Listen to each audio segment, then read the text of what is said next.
നമുക്കിപ്പോ ഒരു കൺസ്ട്രക്ട് ചെയ്തേക്കുന്ന തേച്ച് പുട്ടിയിട്ട് പെയിന്റ് അടിച്ചേക്കുന്ന ഫിറ്റ് നമുക്ക് കുത്തി പൊട്ടിച്ച് നോക്കാൻ പറ്റില്ലല്ലോ. ടൈം ഉണ്ടെങ്കിൽ ഒരു ലാൻഡ് വാങ്ങിച്ച് കൺസ്ട്രക്ട് ചെയ്യുന്നത് എന്തുകൊണ്ട് നല്ലത്. ഞാൻ ബാംഗ്ലൂരാണ്, പക്ഷെ ഇനിയിപ്പോ കൊച്ചിയിലേക്ക് വരണം എന്നുള്ളതാണ്, റീലൊക്കേറ്റ് ചെയ്യണം എന്നുള്ളൊരു പ്ലാനാണ്.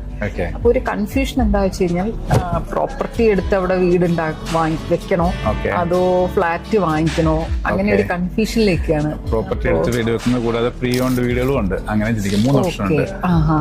ഫ്ലാറ്റ് ഉണ്ടാകാം, നമുക്ക് ഒരു പ്രോപ്പർട്ടി ലാൻഡ് വാങ്ങിച്ച് അതിൽ കൺസ്ട്രക്ട് ചെയ്യാം, പ്രീ ഓൺഡ് വീട്, ഇതിലേത് വേണമെങ്കിലും ചൂസ് ചെയ്യാം. എന്താണ് ഇതുള്ള ഡിഫറൻഷിയേറ്റിംഗ് ഫാക്ടർ? ടിൻഡുവിനെ സംബന്ധിച്ച് ടൈം ഉണ്ടെങ്കിൽ ഒരു ലാൻഡ് വാങ്ങിച്ച് കൺസ്ട്രക്ട് ചെയ്യുന്നത് എന്തുകൊണ്ട് നല്ലത്. അപ്പം താങ്കളുടെ ഒരു പ്ലാനിലൊരു ഡ്രീമിലൊരു വീടുണ്ടെങ്കിൽ നമുക്ക് ആ രീതിയിൽ കൺസ്ട്രക്ട് ചെയ്യാം. അതല്ല ടൈം ഒട്ടും കുറവാണെങ്കിൽ നമുക്ക് ഒരു പ്രീ ഓൺഡ് ഹൗസിലേക്ക് പോവാം. It's all depend on you.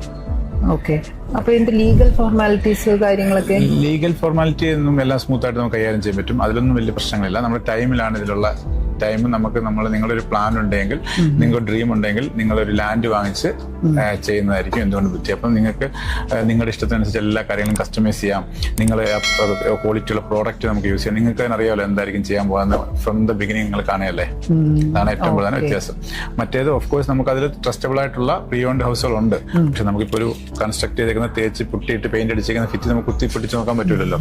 അതൊരു ട്രസ്റ്റബിൾ ആയിട്ട് നമുക്ക് ട്രസ്റ്റ് ചെയ്ത് വാങ്ങിക്കാം. That's it.